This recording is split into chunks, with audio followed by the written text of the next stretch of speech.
Thinking of getting the 2025 Dacia Bigster? You might want to hear this first.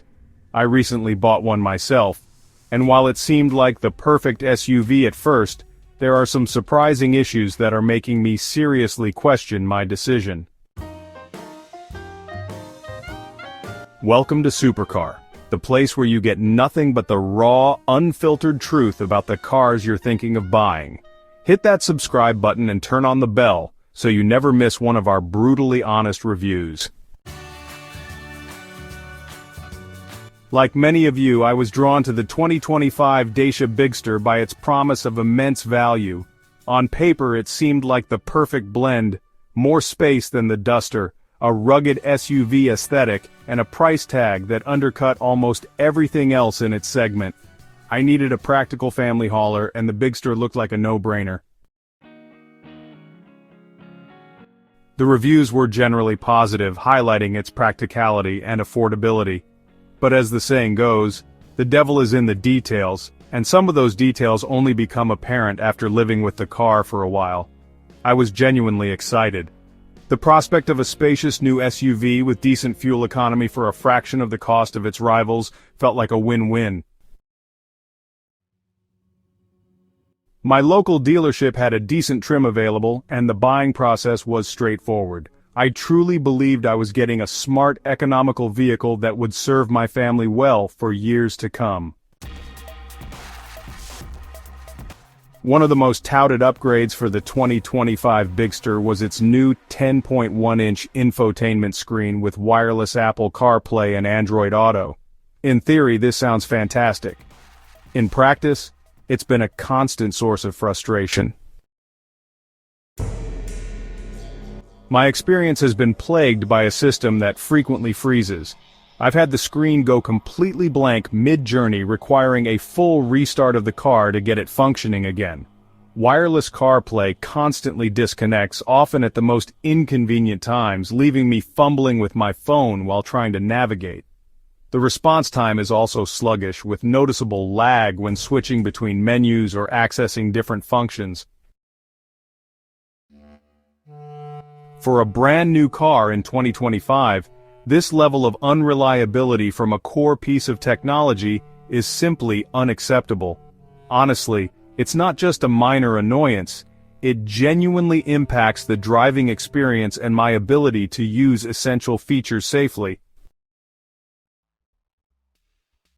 So I opted for the hybrid 155, expecting a smooth, efficient driving experience.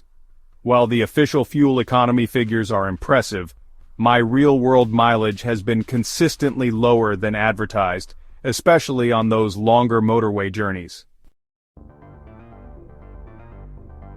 But the bigger issue is the powertrain's refinement, or really the lack thereof. The transition between electric and petrol power is often clunky and noticeable, rather than seamless. There's this persistent gargling sound when the petrol engine kicks in, particularly under acceleration, and honestly, it quickly becomes tiresome.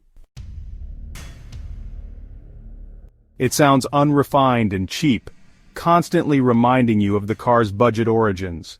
While Dacia aims for value, this level of noise and harshness from a modern hybrid system is a significant step down from competitors, even those at a slightly higher price point.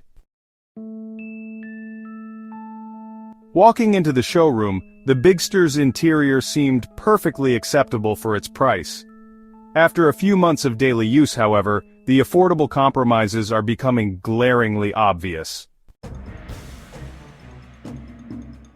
The hard plastics, while durable, are prone to scratching easily, and some trim pieces already feel a bit loose. I've noticed a couple of persistent rattles emanating from the dashboard and door panels, especially over rougher roads, which weren't present during the initial test drive. So, the seats, while comfortable enough for short trips, really lack sufficient thigh support for longer journeys, and that leads to some noticeable discomfort after an hour or so. Even small details like, the feel of certain buttons and stalks kinda suggest cost cutting. While the Bigster generally offers a comfortable ride on decent surfaces, the noise insulation is honestly a major weak point, especially at higher speeds. On motorways, wind noise around the A-pillars and wing mirrors becomes incredibly pronounced.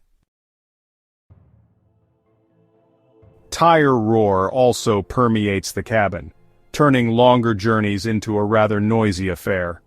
It really feels as though Dacia skimped significantly on sound-deadening materials. This lack of refinement is a huge regret for me. If you do a lot of motorway driving or frequently travel with family, the constant drone of wind and road noise makes conversations difficult and music hard to enjoy without cranking up the volume. It's a constant reminder that you're driving a budget vehicle, and for something that's supposed to be a comfortable family SUV, it genuinely takes away from the experience. Honestly, I find myself getting fatigued more quickly on long drives due to the persistent noise. So, while the 2025 Dacia Bigster might seem like an absolute steal on the surface, these are the real-world reasons why I'm personally starting to regret my purchase. From the frustrating infotainment system and unrefined hybrid powertrain to the interior quality niggles and overwhelming road noise, these issues collectively chip away at the overall ownership experience. It's not to say the Bigster is a bad car for everyone. If your budget is incredibly tight, and these specific issues don't bother you as much as they bother me, then perhaps its value proposition still holds. But for me, the daily annoyances and compromises have unfortunately overshadowed the initial savings. What are your thoughts? Do these issues concern you, or are you still convinced by the Bigster's price? Let me know in the comments below. If this honest review helped you, please give it a thumbs up and don't forget to subscribe to Supercar for more candid automotive insights.